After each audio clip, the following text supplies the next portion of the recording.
acredito que algumas das considerações que vão ser tecidas aqui já foram feitas em outra época. O cenário, na verdade, a que todos nós assistimos, não só no Brasil, mas no México, na Argentina, todos os países da América Latina, um dos países da Ásia, da África, o cenário é praticamente o mesmo. Na verdade, a humanidade, nos albores, na aurora do próximo milênio, a humanidade toda assiste estarrecida a um fenômeno extraordinário,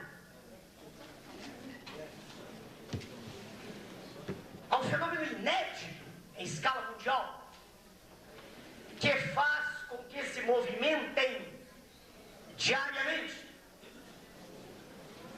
cifras astronômicas, como se nós estivéssemos todos numa gigantesca mesa de bilhar. Isso se faz através de toques de computador. Já não é mais nem com emissão de dinheiro, toques de computador. Transferindo-se importâncias vultosas, fortunas fabulosas, com a velocidade da luz, de um ponto para outro do planeta. Chama-se a isso globalização. Parece, para um observador menos avisado, e na verdade, sob essa consideração, se incluem em sua quase totalidade os cidadãos de nossa terra, inclusive da classe dirigente. Parece, dizia ele, que esse processo está criando um mundo melhor. Um mundo onde o número de oportunidades vai crescer, onde as condições de excelência vão ser alcançadas, onde a produtividade vai ser extraordinária. Um mundo, enfim, onde todos viveremos como vivem hoje, em sua maioria, os cidadãos do primeiro mundo. Na verdade, as informações que nos chegam através dos meios de comunicação fazem-nos acreditar que esse caminho é o único possível. Que nós estamos todos mergulhados em um processo que é o que de melhor a criatura humana podia ter feito no planeta. O nome disso é globalização. É um mundo global, é um mundo sem fronteiras. O que não se diz, o que ninguém diz, é que dessa quantidade gigantesca de recursos apenas financeiros que se movimentam diariamente no planeta do qual faz parte o Brasil, o que não se diz é que esses cerca de 3 trilhões de dólares diariamente movimentados representam, na verdade, uma ficção, um artifício, uma coisa absolutamente desligada do mundo real, do mundo da riqueza verdadeira, da base física a partir da qual se erige a riqueza verdadeira. O que não se diz, o que os senhores não leem nos jornais, é que dessas transações todas, apenas 2 a 3% referem-se a atividades comerciais e industriais. 97% de todo esse dinheiro, 97%, vejam, às vezes 98%, correspondem à especulação pura. É todo um gigantesco castelo de cartas, em que as apostas são feitas, às vezes com antecedência de meses, feitas sem nenhuma base real. Até a década de 60, vejam, senhores, para que o dinheiro circulasse entre países, havia restrições. Exigia-se uma reserva em ouro nos Estados Unidos. Não havia aquilo que muito bem foi caracterizado há poucos meses como sendo o cassino mundial. Essas restrições eram legais, eram estabelecidas em um acordo que foi traçado na década de 40 do pós-guerra, na cidade de Bretton Woods, nos Estados Unidos. Foi o chamado Acordo de Bretton Woods. Na década de 70, mercê do poderio bélico gigantesco que já possuíam os Estados Unidos da América, aquele país resolveu quebrar unilateralmente o contrato de Bretton Woods. A quebra do acordo significou: não há necessidade mais de nenhuma base física. A riqueza é o nosso papel, é o dólar. E os senhores detentores do poder mundial acharam ótimo. E os países emergentes não tiveram opção senão concordar, e a partir daí começou o jogo. Esse jogo, vejam, senhores, está levando a civilização planetária à ruína. Quem está dizendo isso não sou eu sozinho. Pessoas extremamente bem preparadas, na Inglaterra, na França, nos Estados Unidos mesmo, na Ásia, por exemplo, uma grande autoridade atualmente se manifestando na Malásia, estão dizendo que não dá mais para aguentar, é impossível continuar. Mas o poder econômico gigantesco de algumas centenas de pessoas que controlam essas finanças mundiais, esse poder impede que países se levantem. Haja vista os acordos estabelecidos entre o mega especulador mundial, o Sr. George Soros, que tem o poder hoje de destruir a economia de nações. Nada do que eu estou falando é notícia. Só se fala de roubo de galinha. Só se noticiam as questões menores. Falas, e de quando em quando o outro jornalista me pergunta os precatórios, eu digo: eu não estou interessado em tostões. Eu estou preocupado com a evasão de bilhões.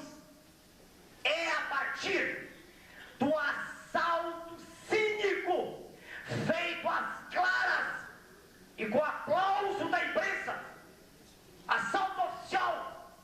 É a partir daí que o Brasil se insere hoje numa das situações de dinâmica geopolítica social piores do planeta.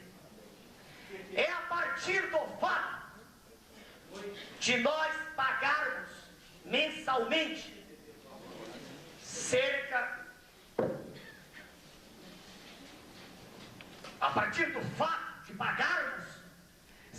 de 5 bilhões de dólares mensalmente de juros de dívidas internas e externas, camuflados com a emissão sórdida de papéis em profusão, que nem especialistas em macroeconomia conseguem acompanhar. É a partir daí que a nação vai naufragando. É a partir daí que não existem recursos para projetos de educação, para projetos de saúde, que se recusa no nível maior a transferir recursos para municípios, porque se diz e se repete a cada instante que não há recursos.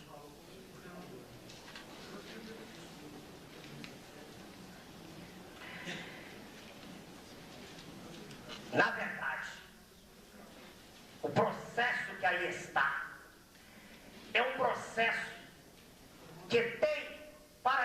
estuda e acompanha a imagem de um verdadeiro apocalipse. Um professor respeitadíssimo de... Eu queria só lembrar para os senhores, com todo respeito, que eu fui convidado a fazer uma palestra. Só isso.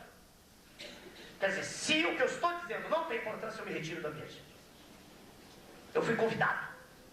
Jamais pedi para participar de cerimônia nenhuma. E se os senhores me convidaram porque entenderam que algo tem para lhes dizer, eu peço que eu possa pronunciar.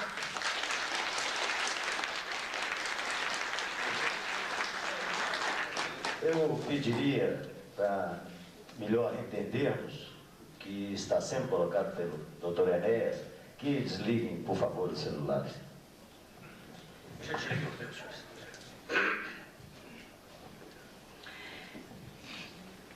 Como autoridade em macroeconomia no nível mundial, é sem dúvida o professor Lyndon LaRouche, que dirige uma revista, um editorial que publica hebdomadariamente, publica no nível semanal, é o Executive Intelligence Review. O professor LaRouche tem passeado, tem viajado pelo planeta, fazendo conferências e mostrando que nós estamos na iminência de uma catástrofe mundial. A crise da Ásia, noticiada pela imprensa, não tem nada a ver com a Ásia. A crise do México, que fez com que aquela figura notável do senhor Salinas de Gortari, apresentado como grande ideólogo, redentor da pátria mexicana, a crise do México que fez com que ele de lá saísse correndo e não pudesse nem lá voltar, não tem nada a ver com o México. A crise da Argentina não tem nada a ver com a Argentina. A crise é mundial. E é sempre chamando atenção para esse fato que eu falo quando oportunidade tenho para me exprimir. Repetindo, de onde parei, o professor LaRouche alerta-nos, para quem lê a revista, para a iminência de uma catástrofe. Diz ele, esse dinheiro que circula, esses bilhões de dólares que entram e saem dos países, são absolutamente falsos. Vejam, senhores, esse dinheiro entra, e se os senhores olharem, por exemplo, para o que aconteceu com a nossa querida, amada Vale do Rio Doce, os senhores vão ver que foi quase um crime de lesa pátria. Vejam, senhores, a Vale do Rio Doce é detentora de um patrimônio incalculável, a maior mineradora de ferro do planeta. Só ferro, aqui, na região dos senhores, em Minas, e lá no núcleo, Carajás, está em cima. Só de ferro os senhores têm reservas para meio milênio, 500 anos. Ora, perguntou-me antes de entrar o jornalista, e eu disse, espere, eu vou falar sobre essas coisas. Uma tonelada de ferro no mercado internacional é vendida a um preço médio que dá para passar uma noite no hotel em New York. Uma tonelada de ferro. Se hoje não há ninguém douto em economia que tenha coragem de dizer quanto vai custar a tonelada de ferro daqui a um mês, ninguém sabe, com a oscilação dos mercados, como é que se pode vender? Eu vou provar já que foi vendida, foi doada daqui a pouco. Como é que se pode vender esse patrimônio incalculável de meio milênio? Como? Que aferição é essa? Eu falei de ferro. Mas, aqui, como eu estou em Minas, vou me lembrar mais do que está aqui. Aqui os senhores têm uma região, Conselheiro Lafayette, da qual foram retirados milhões de toneladas de manganês. Manganês é minério fundamental para a indústria siderúrgica. Mas hoje lá em Conselheiro Lafayette não tem quase nada, não há quase nada mais de manganês. São buracos. Se o senhor subir no nosso país e for até o Amapá, na Serra do Navio, o senhor vê buracos, crateras. Onde está o manganês? Está na Pensilvânia. Repondo as reservas estratégicas dos Estados Unidos. Há dias atrás, gravou o meu colega, que está ali, o doutor Osório, engenheiro nuclear, meu amigo, há 4 décadas, que preside o nosso partido aqui em Minas, gravando um programa e me mandou. De Sua Excelência, Mr. Clinton, falando no The Summit of Americas, em Santiago, no Chile. Estavam lá presentes os representantes das nações da Ibero-América. Na primeira fila estava Sua Excelência. Vejam com que respeito eu o trato. Sua Excelência. Sua Excelência é inimigo da pátria, mas é Sua Excelência. Eu o trato com respeito a quem tem direito, pelo cabo. E se debate existir na televisão, se aprouver aos contendores discutir comigo, eu direi. E aí direi de frente: Vossa Excelência é um traidor da pátria. Direi de frente. Fala em televisão a mesma coisa. E vou lhes dizer exatamente por quê. Aqui. Mr. Clinton está falando. Para trás, um mês, cerca de um mês atrás, Summit of Americas, Santiago, e diz em inglês, claro, a prosperidade dos senhores levanta a nossa, quer dizer, dos Estados Unidos. E a nossa prosperidade levanta a dos senhores. Será isso verdade? Será verdade? Será que todas as pessoas lúcidas deste país têm hemianopsia lateral homônima? Seu nome científico de uma doença, quer dizer, cegueira. Tu vê de um lado do olho e outro lado do outro, corrigindo o senhor que é oftalmologista. Será que nós todos somos cegos? Será que a maioria da população não acordou para ver que o nosso povo, 2/3 da população, vivem em condição de miséria, de pobreza, e não tem acesso a quase nada, que não tem escola, não tem hospital, que tudo que se tira na televisão é uma farsa? Será? Será que o que eu estou dizendo é mentira? Daqui a pouco eu dou a palavra, se os senhores quiserem, desmintam-me se puderem. Nós temos no Brasil, sim,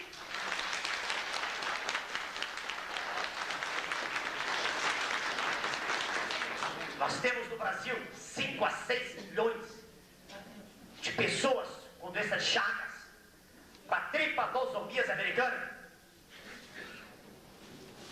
Se os senhores quiserem estudar o assunto, compulsarem livros especializados, os senhores vão ver que em 1924, quando o doutor Carlos Chagas escreveu sobre a patologia que levou depois do seu nome,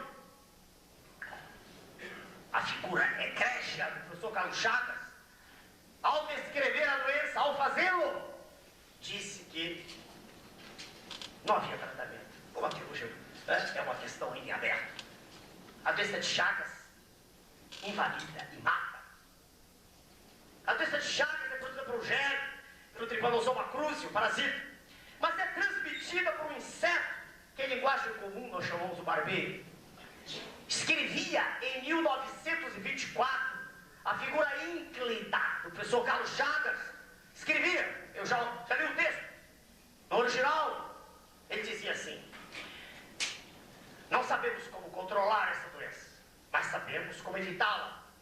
Basta dar bebês, isso é dele, com as casas de pau a pique, nas quais, naquelas frestas, ficam milhares, dezenas de milhares de barbeiros que contaminam e recontaminam os nossos pobres campônios, que vivem em habitações, dizia o professor Carlos Chagas, que são indignas de ser a habitação de um suíno. 1924, eu nem nasci, não era, nasci em 38. 24, estamos em 98. 64 anos se passaram.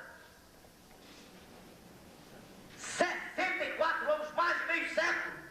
Temos 6 milhões de pessoas com doença de Chagas. Temos 5 a 10 milhões de pessoas com esquistossomose mansônica. Temos meio a 1 milhão de pessoas com tuberculose, e o número é crescente. Lá no norte do país temos 500.000 pessoas contaminadas a cada ano com a malária.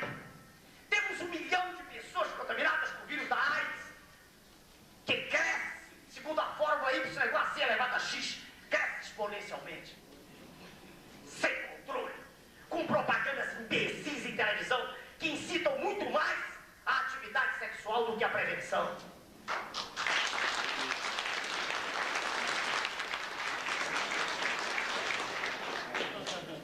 A mesa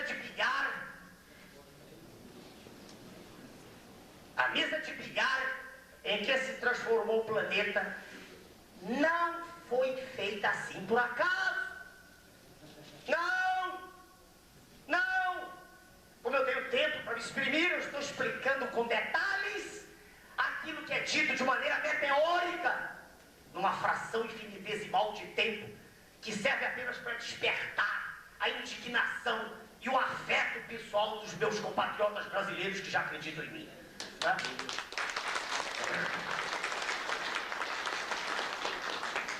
Vejam, senhores,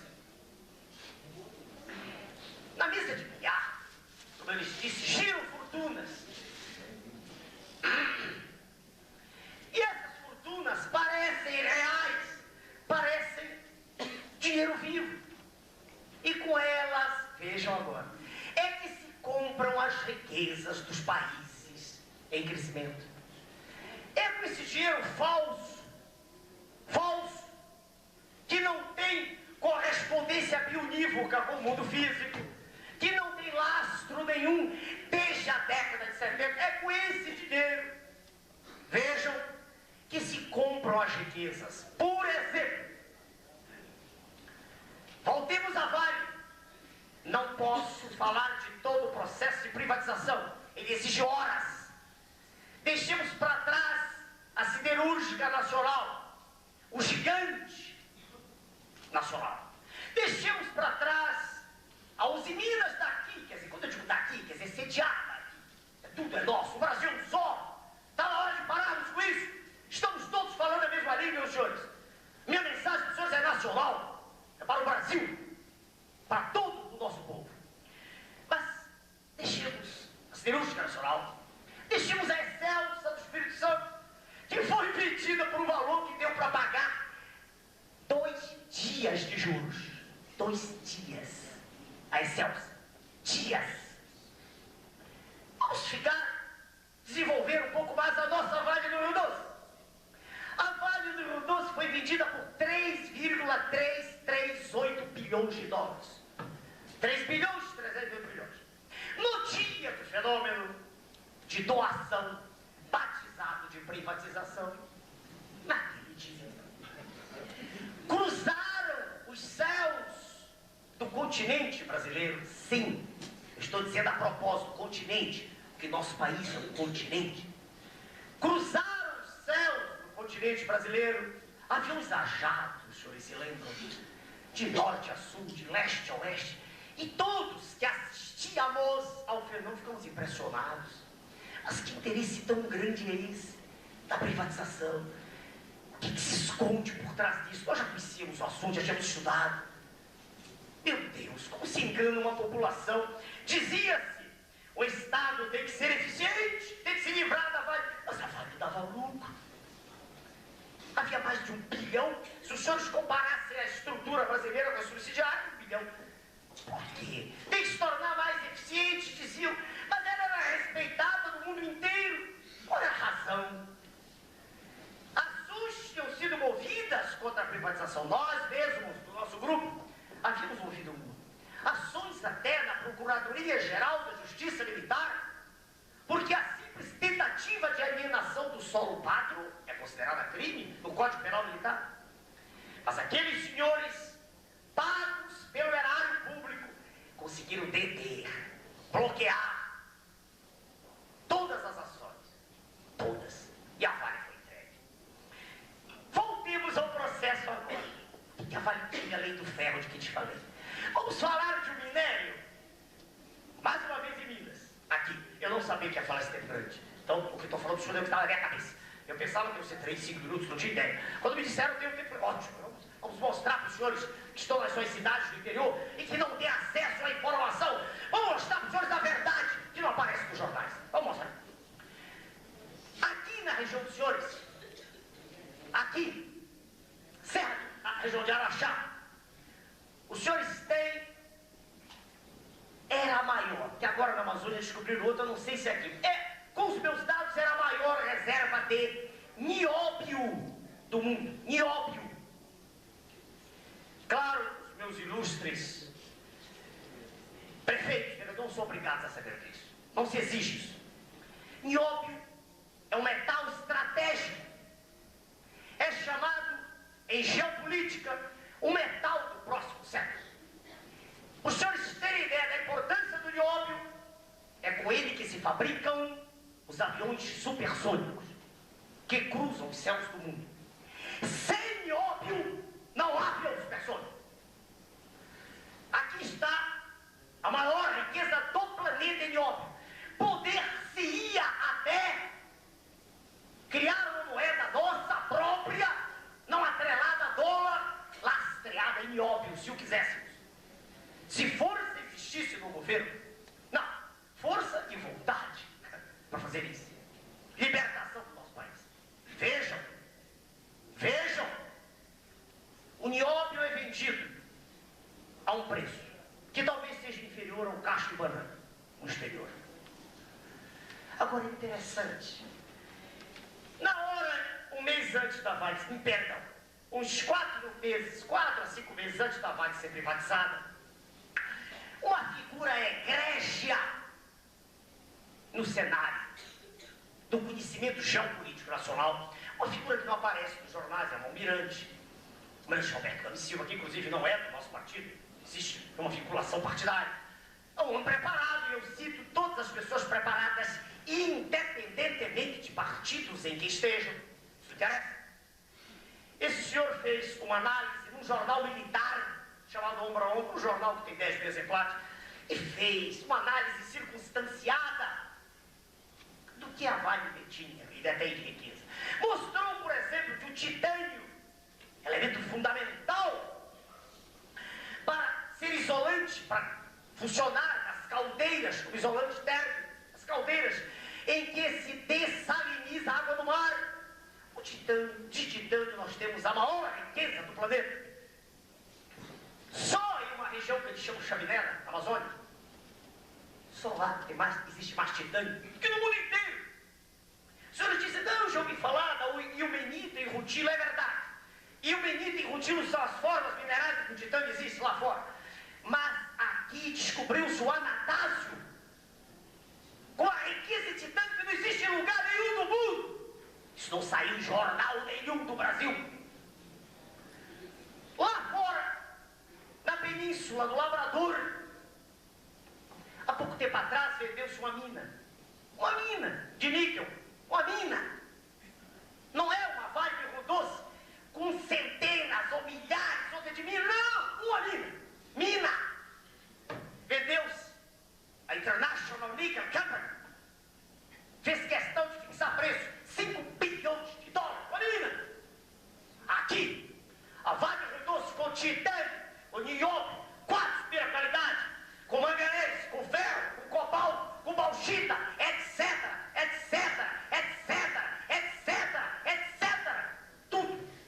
Tudo. Foi vendido por 3 bilhões de dólares. Tudo. E a imprensa mostrou aquele valor como sendo uma vitória. Entendam a minha repugnância, a minha indignação de brasileiro que sou contra esse processo todo. O dinheiro da Vale não deu nem para pagar 2 meses de juros. Que cinismo! Que hipócrita! Quero ver qual candidato a presidente tem coragem de discutir comigo. Qual? Quero ver à vontade, eu falo na televisão.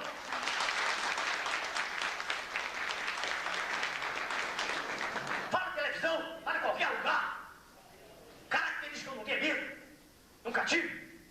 Se eu quisesse ser deputado federal, os senhores sabem, já o seria. Há muito tempo.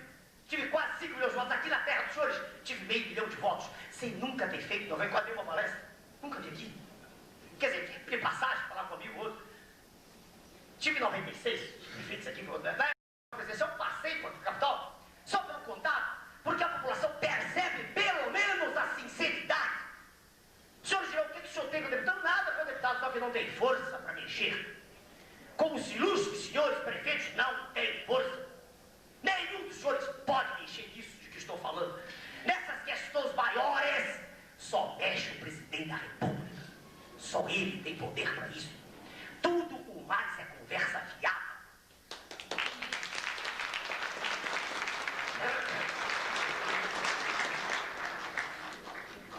Muito bem. Então, dizem os senhores, poderiam dizer os senhores, doutor Enéas, todo o problema da riqueza mineral. Eu não disse isso. Eu não disse em nenhum momento isso. Eu estive falando até agora de riqueza mineral, mas não é só isso. Há muito mais.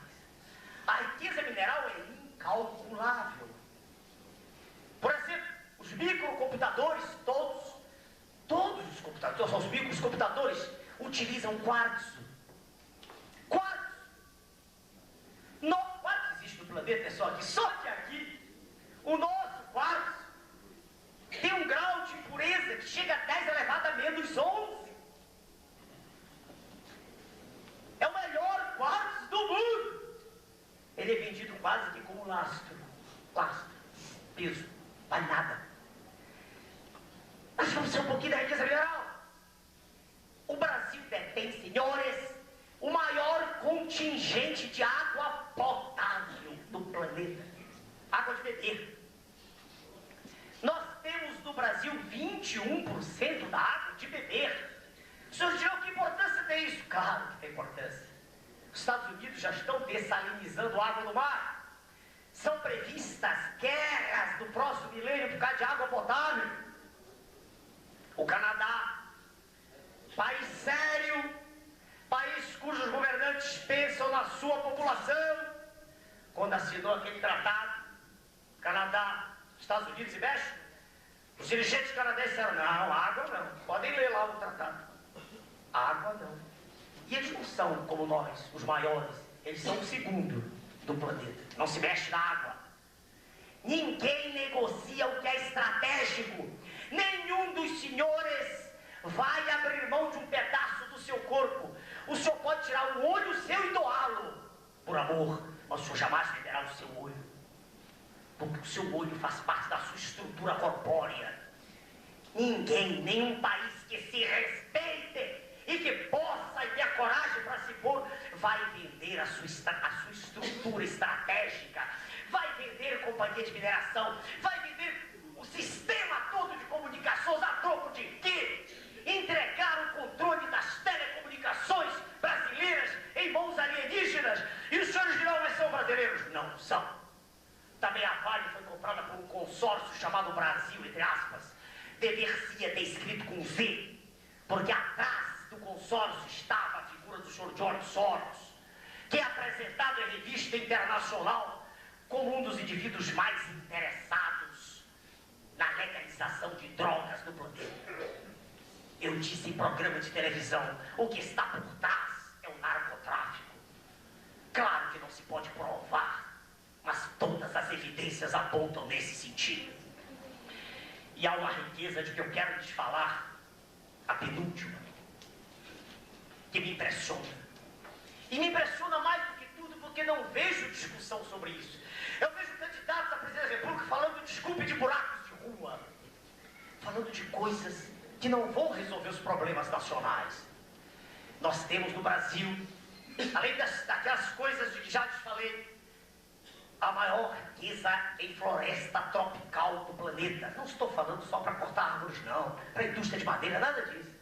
Estou falando de um fenômeno que quem estudou ciência conhece, um fenômeno extraordinário, chamado fotossíntese, através do qual os raios solares, trazendo energia que veio da fusão nuclear lá dentro do Sol, essa energia radiante trazida, ela é acumulada nas ligações entre os átomos das moléculas, na planta, na folha da planta, e é de lá que se pode extrair o álcool.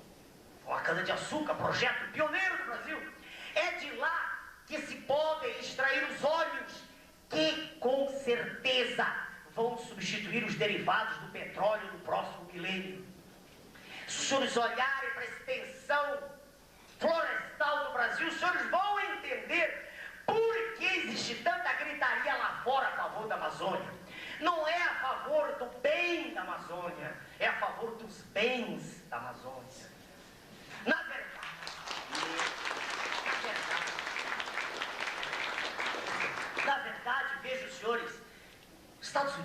Inglaterra, Alemanha, tem preocupação zero com o índio. Isso é conversa fiada. Isso é balela. Isso é conversa para quem é mentecapto. Para quem tem hipóxia cerebral. A preocupação não é com o indígena. Porque senão teriam preocupação com as nossas crianças morrendo de fome nas ruas. Teriam preocupação com a prostituição infantil. Teriam preocupação com um contingente gigantesco de irmãos nossos que não têm acesso a nada. Não é esse o problema. O problema é que, por exemplo, na região Yanomami, não na superfície, mas no subsolo, estão riquezas imensuráveis. O problema é que lá na floresta amazônica está o futuro do planeta.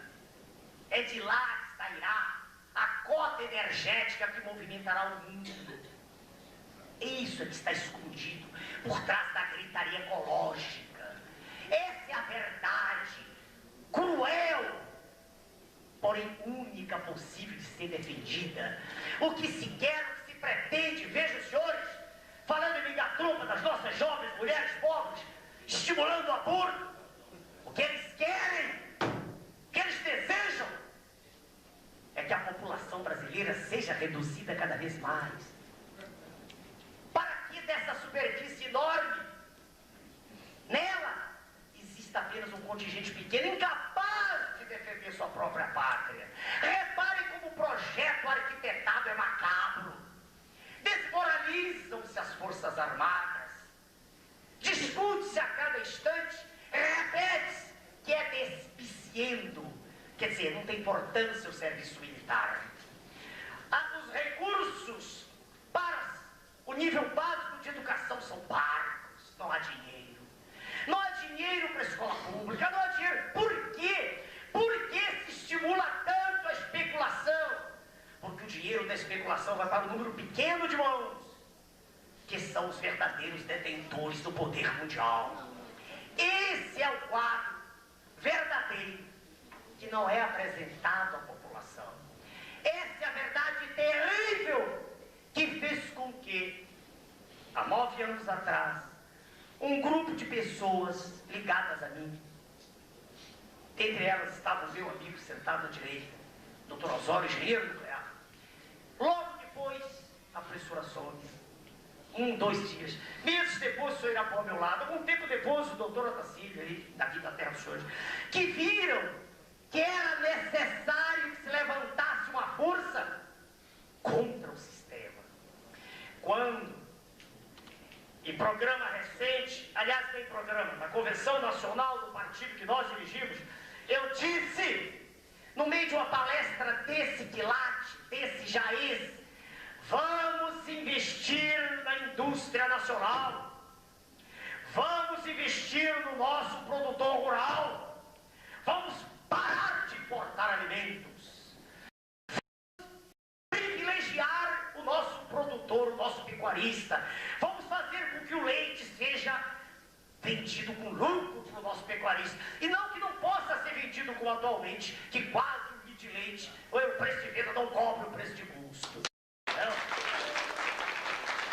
Vamos investir, dizia eu naquela palestra, na convenção que lançou meu nome à presidência da República, vamos investir no que é nosso, vamos parar de abrir as portas do Brasil para comprar produtos importados, verdadeiras quinquilharias, importando até batata frita. Será que nós não sabemos mais nem fazer batata frita? Será que nós temos que importar da agulha de crochê até o avião? Será que nós somos realmente inferiores? Será que esse povo extraordinário não sabe fazer mais nada? Isso eu estava dizendo, e lá pelas tantas, emocionado como eu fico, indignado com o cinismo dos dirigentes, com a hipocrisia daqueles que dizem que querem mudar e que assinam lá nos Estados Unidos, como Sua Excelência o Presidente, como o senhor candidato do PT, como candidato do PPS. Suas Excelências assinam um documento chamado Diálogo Interamericano, onde tudo isso visto. Dizendo então, naquela ocasião, que o Brasil tem que se colocar de pé, tem que mostrar no cenário internacional que ele é gente grande, que ele não é criança. Construiremos, disse eu, a bomba atômica. Pronto, foi escândalo. Escândalo mundial. Até na República Dominicana saiu que eu vou construir a bomba atômica. Em todos os rincões do Brasil, ninguém falava do projeto de educação do Dr. Enéas, que dá aula há mais de 40 anos. Ninguém falava do projeto do sistema de saúde que está no nosso livro de 94, de levar a saúde a pé. Não, só se falava da bomba atômica. E perguntavam nas ruas de Brasília para as pessoas: o senhor é a favor ou contra a bomba? Claro, quem é a favor de bomba? Todo mundo dizia: eu sou contra a bomba. Não, claro, claro. A maioria não sabe nem direito o que é a bomba, primeira coisa. A maioria não tem ideia do que ela representa como potencial de destruição. Eu sei o que é isso. Além de fazer medicina, de ter física nuclear, fazer 4 anos para me diplomar em física, eu sei do que estou falando. Uma bomba atômica como a de Hiroshima, de 20 quilotons, uma bombinha, né, doutor Zé? Uma bombinha. Bombinha. Aquela de Hiroshima, peraí, aquela era uma bombinha, de hoje é de megatons. Aquela, deixa eu contar para o senhor que eu tive lá. Tive lá. Aquela bombinha matou, na hora que foi lançada, na hora, no instante, 60 mil pessoas. Nos meses subsequentes, morreu metade da população de Hiroshima, cerca de 200 mil pessoas, a população de 400 mil. Eu estive lá, naquele local onde a bomba caiu, Hiroshima, no Japão. Fiz questão de ir lá, estava passando para o Japão, eu não gosto só de olhar vitrine. Eu tinha estudado o assunto, queria ver. Fui, como dizia Camões, vi claramente, visto o lume vivo, fui lá. E vi cenas terríveis, terríveis. Imagens em paredes, né? Jogadas, fotografias da época, né? Braços, coisa terrível, cataclísmica. Senhores, eu sou médico, sou professor de medicina, eu sou contra a pena de morte, sou contra aborto. Claro que eu não quero jogar bomba atômica em ninguém, isso é imbecil. Nunca disse isso. Mas uma coisa é querer a paz, outra é preparar-se para ela. E a melhor maneira de nos prepararmos para a paz, para que não aconteça conosco o que aconteceu com Granada, o que aconteceu há pouco tempo com o Kuwait, a melhor maneira é termos o nosso artefato, como faz Israel, pequenininho o Estado de Israel, encravado lá no Oriente, mas ele tinha, pela estatística que vi há pouco tempo, dezenas de bombas. O que é que Israel disse para a esquerda e para a direita? Não mexam comigo, respeitem-me.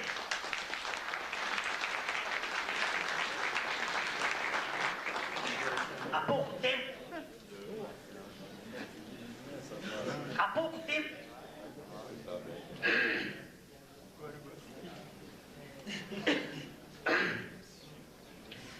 pouco tempo, dias atrás, a Índia deu um recado, quando realizou testes nucleares. O recado da Índia é o seguinte: nós não estamos aguentando a especulação mais. Saibam que nós também queremos ser respeitados. Ponto. Claro que a imprensa, serva que é do poder mundial, ataca. Absurdo. Ontem na Folha de São Paulo está a declaração de Sua Excelência o Presidente, diretamente ligada a mim, direto, sem meu nome, claro. O meu nome é Zeca. Eu sou, dizem eles, um perigo para o Brasil. Para o Brasil ou para eles? Para eles que destroem a condição de sobrevida da população. Para quem eu sou perigo? Para quem? Sai na Folha, sem meu nome ser citado. Declaração atribuída à Sua Excelência, atribuída, diz assim: erra quem propõe a construção da bomba. Bolas, quem propôs fui eu, era melhor pôr meu nome. Erra quem propõe. Porque a construção da bomba criará uma instabilidade. Claro, é melhor ter a estabilidade atual da economia de cemitério. É melhor ter o desemprego crescendo a níveis astronômicos. É melhor ter 15 a 17 milhões de pessoas na rua vendendo cachorro quente. Daqui a pouco um vendendo cachorro quente pro outro. Entendeu? Não haverá mais decoro. Que estabilidade é essa? Perguntou-me há pouco, agora de explicar o jornalista, o senhor vai ou não defender a estabilidade? Eu falei, espere a palestra. Não existe estabilidade aí, senhores. Não existe, isso é falso. Estamos com uma represa. Estamos represando tudo para a explosão que vai ocorrer daqui a algum tempo. Essa moeda falsa, chamada real, não resiste a nenhuma análise crítica de um professor de macroeconomia sério que não queira trabalhar para o governo. Sério? Senhores, quando o real foi criado, lembremos-nos faz 4 anos, a dívida interna era de 57 bilhões de dólares. Para atrair os capitais e evitar qualquer problema nas relações internacionais, que têm que estar lubrificadas, com os nossos dirigentes recebendo títulos nobiliários. Não se assustem, eu não quero título nenhum do exterior. Quero título do meu país. Não quero ser aplaudido em nenhum lugar lá fora. Há poucos dias mandei um vídeo em inglês para ser apresentado em Washington. Foi apresentado para representantes de 100 embaixadas. Não saiu uma nota em nenhum jornal do Brasil. Lá eu disse exatamente o que eu penso. Eu não tenho medo. Exatamente o que eu penso. Pretende ser. Quando eu digo pretende ser, esse ser é um pronome amassivador.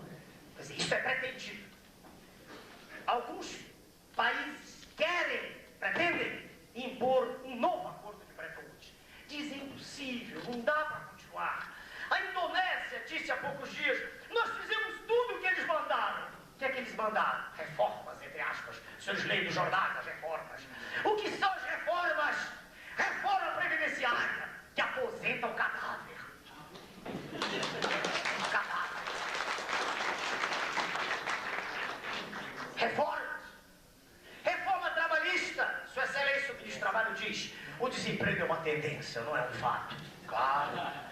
No círculo do poder não há desempregados, claro. No grande círculo não há desempregados, claro. Reformas. Abram-se todos os poros da pele para que os parasitas penetrem. A pele de que estou falando é a pele de um organismo chamado Brasil. Abram-se as fronteiras. A negociação tem que ser livre, porque nós estamos no mundo global. Os senhores ouvem todos os meios de comunicação. E quando meu nome é citado, é como exemplo de delinquência, provavelmente.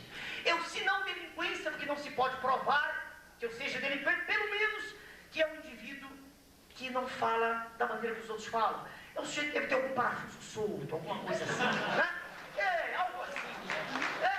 Esse indivíduo não está bem das ideias. Esse senhor, eles dizem assim, é um catastrofista. As coisas estão bem. Voltemos. A Indonésia diz, não podemos mais. Tem que haver um novo Bretton Woods. O ministro do Japão diz assim, nós éramos uma economia próspera. Aí eu pergunto, era? Pense um pouco. Não se zangue. E não se zangue nenhum amigo que seja descendente japonês. Eu não tenho nada contra o povo japonês, não é isso. Estou falando da estrutura produtiva do Japão. Será que é tão grande mesmo? Eu vou lhes dar uns exemplos. O japonês importa, o Japão, é um cidadão. O Japão importa, traz de fora 100% do manganês de que precisa para a sua indústria siderúrgica. 100% do alumínio. O alumínio que vai para lá do norte do país aqui, vai mais barato do que o preço de custo.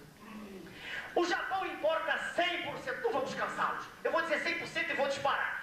Com a minha velocidade. 100% do manganês, 100% do alumínio, 100% do nióbio, 100% do cobalto, 100% do vanádio. O que é que o Japão tem?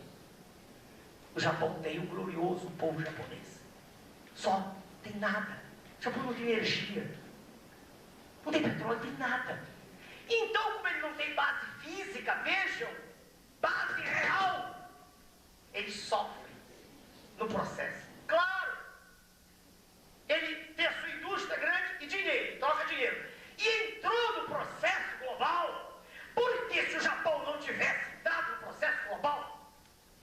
potência com a produção que tem, apesar de não ter matéria-prima. Mas, e aí é que está, senhores, ele entrou no processo. E o dinheiro que lá circula também é falso. Veja que coisa terrível de que eu lhes estou falando. Eu estou terminando. Ele me disse 1 hora. Eu estou seguindo aqui, né? Eu falo 1 minuto e falo 1 hora. Só preciso.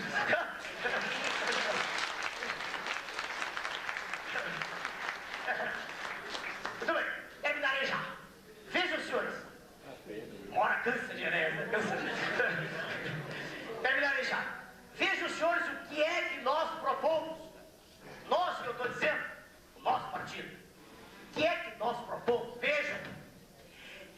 Como não é possível sentar conosco à mesa de Washington e dizer assim, façam um novo para todos. Parem com essa heresia. Acabem com essa circulação de dinheiro falso. Senhor Geraldo, mas então o que vem aí, a crise de 1929 de novo? Cara, não! Meus amigos, o que vem aí é infinitamente pior. Infinito, eu tenho gráficos que numa palestra para especialistas eu mostro. Senhores, o que circula, se eu falei 3 trilhões por dia, isso chega a 4 trilhões de dólares ano. Não há riqueza no planeta para isso. É tudo falso. Só para dar um gostinho para os senhores se divertirem depois da palestra, e ele ver se eu digo mentira. Durante muitos anos eu ensinei ciência exata, antes de ensinar medicina. Muitos anos. E eu brincava com meus alunos, sempre fazendo-lhes uma pergunta bem simples. Experimente contar 1 trilhão. Quanto tempo você levaria para contar para o meu aluno? Contar 1 trilhão. Qualquer um de nós, não estou falando de engenheiros nucleares, de pessoas que trabalham em ciências exatas, tem uma ideia vaga do trilhão. Bom, alguns dizem assim, eu levo uns dias, outros eu levo uns meses, alguns mais cuidadosos, eu levo alguns anos. O rapaz chegou mais próximo, e eu já dei aula para mais de 30 mil pessoas, e é cursos meus particulares, mais de 30 mil. O que chegou mais perto disse assim, doutor Enéas, para contar o trilhão eu levo 2 séculos. Todo mundo riu dele. Riram, mas os que riram deviam estar rindo de si mesmos. Porque eu mostrei no quadro, não, para contar 1 trilhão, ninguém leva 2 séculos.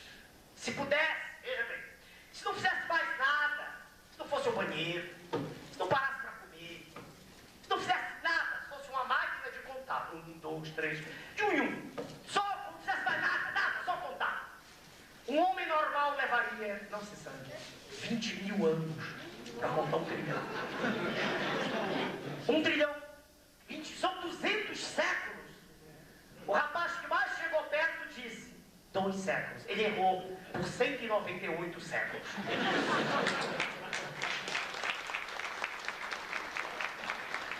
Agora um gostinho para os meus ilustres brasileiros que estão me dando uma honra de me ouvir durante 1 hora. A soma das dívidas interna e externa do Brasil hoje chega a uma cifra fabulosa de $500 bilhão de dólares. É impossível fazer qualquer coisa com isso. Metade da receita da União, que é em torno de 10 bilhões, metade vai para pagar juros. É impossível. Não há saída mais. Só há uma saída. É a ruptura. Por mais dolorida que ela seja, se houver ruptura, há um horizonte. Se não houver ruptura, não há horizonte. Há sim um abismo tenebroso para onde todos nós estamos caminhando, como se fôssemos uma manada de búfalos. Não há solução à vista. Por isso, e só por isso, é que o doutor Enéas Carneiro tem que falar meio minuto na televisão. Não pode falar mais. Não lhe é dado esse direito. Quando está tudo pronto na lei eleitoral, exige-se um deputado federal. Eu vou sair procurando, coloco o coordenador, vai a Brasília, vou e volto. Até que encontro o deputado da Igreja Universal. Tem nada com a igreja, é a favor de contra a igreja. Nunca tive nenhuma vinculação. Eu queria um deputado. Aí a igreja diz, o senhor dá umas vagas para nós? Claro que eu dou as vagas, não tem problema nenhum. O que os senhores querem? Não, tudo franco, tudo aberto. Aí a imprensa Esse juntou. Eu juntei igreja, coisa nenhuma. Tem um cara que me juntava alguma coisa. Não dá pra ver isso. Eu vim entrando aqui na sala, o jornalista perguntou: o senhor tá vindo pedir apoio? Eu falei: peraí, não tô vindo pedir apoio pra ninguém. Nunca fui a nenhuma cidade, senhores nenhuma pedir apoio a ninguém. O que eu estou falando é pro bem dos senhores. É pro bem dos seus filhos, dos seus netos. Eu estou falando é pro bem da população brasileira. O que eu estou falando é um grito para que nós possamos proclamar a independência econômica da nossa terra. Parar de sermos escravos. É isso que eu grito. Nunca fui, não vou e não irei a nenhum lugar para pedir para votar em mim. Quero nada para mim. Pelo contrário, se for eleito, está traçado praticamente o meu fim. Porque eu estou lutando contra um monstro diabólico. Um verdadeiro octopus das imagens de Júlio Verne. O povo que detalhe.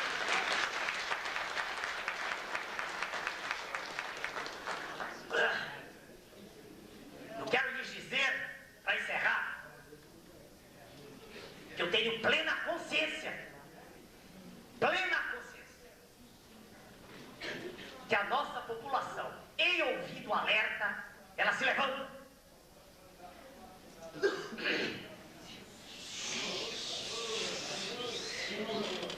A nossa população vive adormecida, e é natural que viva, anestesiada pela televisão. A nossa população pensa que aquilo que está sendo mostrado é a verdade e que o mundo dela na miséria é a mentira. Ela olha e diz assim: puxa, mas está tudo tão bonito, eu que sou um fracassado.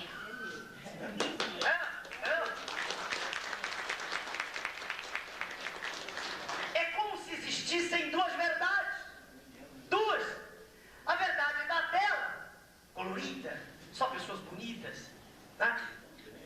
Propaganda de cigarro, jovens, rapazes e moças belíssimos, o mundo de Marlboro, sei lá de quê, de advances, né?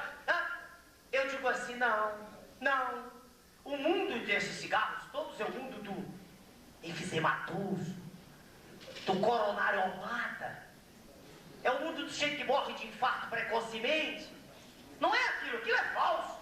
E aí aparece uma letrinha pequenininha, ridícula: fumar faz mal à saúde, bicho. Vamos pro inferno, entendeu? Vamos pro inferno.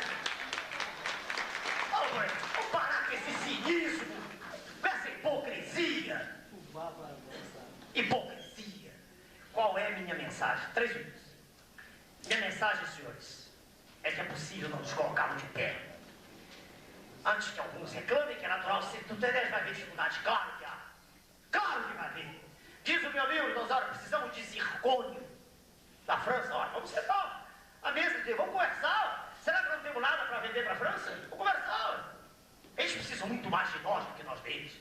Estava no programa de televisão, o jornalista, o Boris Casóis, isso é absurdo. O senhor quer que a gente vire ao banho? Eu digo: não, olha o tamanho do banho, olha o nosso. Olha o gigante adormecido. Vamos despertá-lo. Vamos ficar de pé. Vamos jogar bomba em ninguém. Vamos brigar com ninguém. Mas vamos dizer: respeitem-nos. Chega disso. Chega de nos tratar como se fossem todos imbecis. Chega. Eu vou lhes dar a minha mensagem de civismo, com a qual eu termino meus pronunciamentos. Se puderem lembrar. Na verdade, vejam, uma avalanche de consequências vem há séculos desaguando, despejando sobre a sociedade brasileira. Cresce o valor da iniquidade, estiola-se o valor do trabalho produtivo. Já é tempo que surge uma política voltada realmente para a sociedade que deve representar, e não dela desligada, lutando os altos dirigentes sempre entre si, numa terrível e desgraçada luta de troca de favores, deixando sem nenhuma assistência à população, numa luta que visa apenas a manutenção dos seus privilégios, enquanto a sociedade toda vai perdendo pouco a pouco as esperanças de caminhar como uma nação livre que quer traçar o seu futuro. Nós vamos criar a era da convicção, a era da verdade, a era da decência, da dignidade, a era do conhecimento, a era da ciência, a era do preparo, a era da inteligência.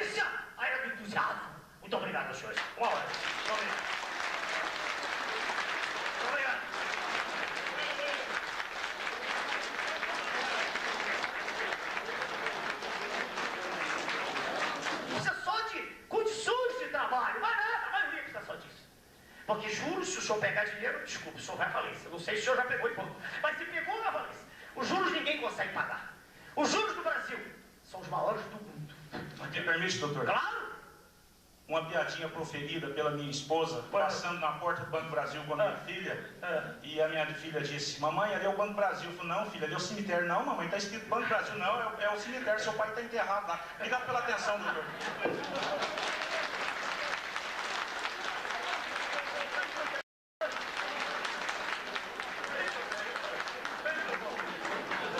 O nosso colega, fica de tratá-lo assim, um brasileiro aí de primeira linha, o senhor se lembra da carteira agrícola, claro, que eles destruíram no Banco do Brasil.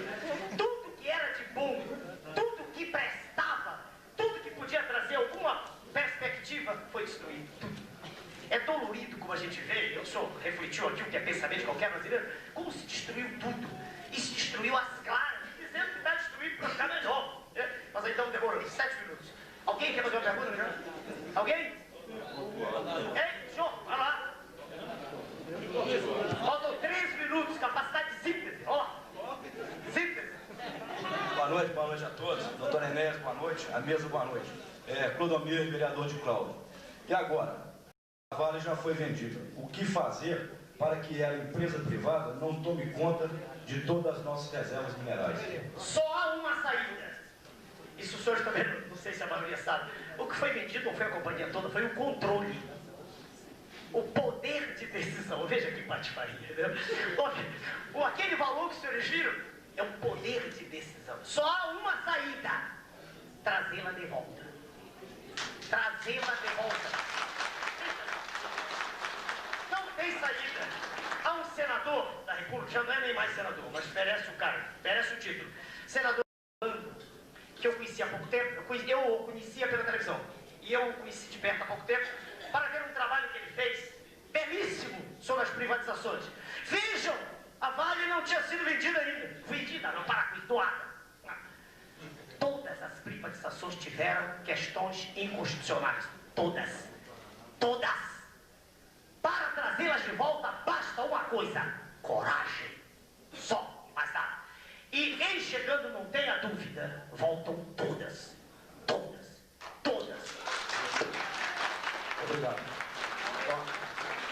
Gostaria de agradecer, doutor Enéas, pela possibilidade que me deu de ouvir suas palavras e todos os meus senhores assessores. Já agradeço a presença de todos. Uma boa noite e até mais.